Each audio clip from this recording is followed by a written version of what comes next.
အောင်သားရီမင်းမနဲ့ကြလို့ရှိရင်မင်းတောင်ကြီးကိုသွားရတော့မယ်နော် ဟာဖြစ်ပါမလားဟဲ့အောင်ရ ငါ့ကိုယုံစမ်းပါကွာ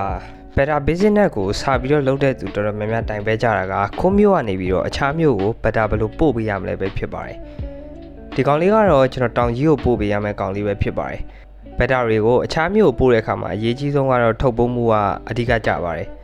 ဘက်တာကိုမပုတ်ခင်2ရက်လောက်ကြိုပြီးတော့အစာမကျွေးပဲထားပါမယ်။အဲ့ကတော့ကိုယ်အဆင်ပြေတာနဲ့ထုတ်ပိုးလို့ရပါတယ်။ဒီနေရာမှာအရေးကြီးတာကရေတဆလေ2ဆဆိုတဲ့စီမီစီကန်လေးပဲဖြစ်ပါတယ်။ကျွန်တော်ကရေကိုတော့1ဆလောက်ပဲထည့်ပြီးတော့လေကိုများများထည့်ပေးနိုင်ပိုကောင်းတယ်။သို့ပေမဲ့နွေရာသီကြားလို့ရှိရင်တော့ရေကိုတော့နည်းနည်းလေးများများလေးပို့ထည့်ပေးစီခြင်းတယ်ပေါ့နော်။လေများတာကပြဿနာမရှိပေမဲ့ကျွန်တော်ရေများလို့ရှိရင်တော့ငါးလေးတွေတည်တဲ့အထိအောင်ဖြစ်နိုင်ပါတယ်။ငါးအိတ်ကိုထုတ်ပြီးရင်တော့ကျွန်တော်ကတ်ထူပုံကိုလည်းသုံးလို့ရတယ်သို့မဟုတ်ဖော်ပုံကိုလည်းသုံးလို့ရတယ်ပေါ့နော်။နွေရာသီမှာတော့ဖော်ပုံသုံးတာပို့ပြီးတော့ကောင်းတယ်ဒီဘက်တာတွေကိုနယ်ပိုးတဲ့အခါမှာနေအောင်မထိဖို့ကအရန်ရေးကြည့်ရဗျာအရန်ပို့လို့ရှိရင်ဒီကောင်လေးလမ်းခီးမှလည်းတေသွားတာပဲဖြစ်နိုင်တယ်အဲ့တော့နွေရာသီကိုတော့ဖော်ပုံနဲ့ပို့စေခြင်းနဲ့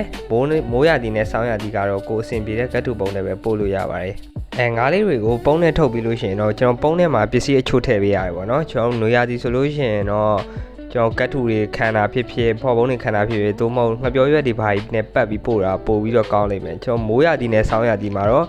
့ကတ်ထူလောက်ပဲခံပြီးတော့ကျွန်တော်ပို့ပြီးလို့ရပါတယ်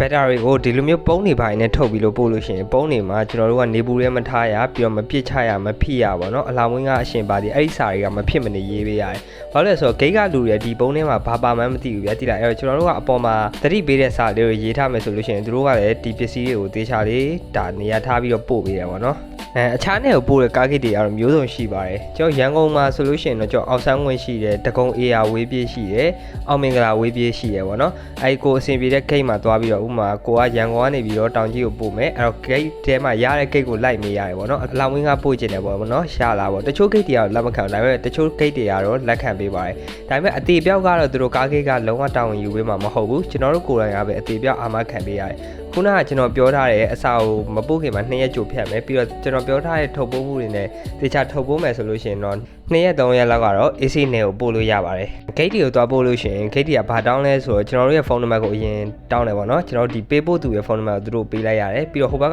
လက်ခံမဲ့သူပေါ့နော်အဲ့တော့ကျွန်တော်တို့က better business လုပ်လို့ရှိရင်ကျွန်တော်ငါးဝယ်လူရှိကအမီရဲ့လိပ်စာရဲ့ဖုန်းနံပါတ်ကိုတေချာလေးတောင်းပေးထားဖို့လိုအပ်ပါတယ်ပြီးတော့ကျွန်တော်ငါးဝယ်လူကိုပြောရမှာကဂိတ်တင်ပုံကားကိုတော့ရှင်းပေးရပြီးတော့တစားကားကတော့ပစ္စည်းရောက်မှရှင်းလို့ရတယ်ဆိုပြီးတော့ကျွန်တော်တို့ပြောရပါမယ်ဂိတ်တင်ပုံကားဆိုတာတော့ brother ကဥပမာ brother အိမ်ကနေပြီးတော့ကားဂိတ်ကိုသွားရတယ်ပေါ့နော်အဲ့ဒီအတွက်လမ်းစရိတ်နဲ့ကျွန်တော်ဒီထုတ်ပိုးရတဲ့ပုံကားနဲ့ပေါင်းပြီးတော့ဒါငါးဝယ်လူစီကတောင်းတာပဲဖြစ်ပါတယ်တစားကားဆိုတာကတော့ကျွန်တော်ရန်ကုန်ကနေပြီးတော့အဲ့မန္တလေးတို့တောင်ကြီးတို့လာတဲ့ကားပေါ့နော်ဒီကောင်ကတော့ကားဂိတ်ကိုပေးရတာပေါ့တစားကားကတော့သူကပစ္စည်းကြီးရင်ကြီးသလောက်ဈေးကတက်သွားရပေါ့နော်9000လောက်ကတော့စတယ်အများဆုံးပုံးနေပါတယ်ကြီးလို့ရှိရင်2000လောက်ထိသွားတဲ့အခြေအနေလည်းရှိပါတယ်ဒီကလည်းပို့တဲ့မျိုးနဲ့လည်းတစ်ချက်ဆိုင်တာပေါ့နော်နောက်တစ်ချက်ကကြတော့ကျွန်တော်အလိမ်မိတာတွေပါတယ်မဖြစ်ရအောင်အကယ်၍ကိုက9ယောက်နဲ့လူဆိုလို့ရှိရင်ဟိုဘက်ကဝယ်တဲ့လူကိုငွေလွှဲခိုင်းမှာပေါ့နော်ငွေကိုကြိုပြီးတော့လွှဲခိုင်းမှာ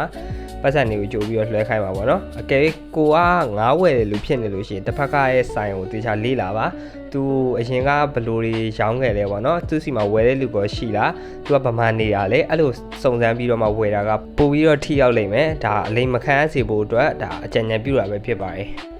ဒီနေ့ဗီဒီယိုလေးကဒီလောက်ပါပဲ better business နဲ့ပတ်သက်ပြီးတော့နောက်ထပ်ဗီဒီယိုတွေလည်းတင်ပေးသွားဖို့ရှိပါတယ်ကြိုက်နေတတ်တယ်ဆိုရင်တော့ကျွန်တော်ရဲ့ channel လေးကို like and share နဲ့ subscribe လုပ်သားပေးဖို့ရပါတယ်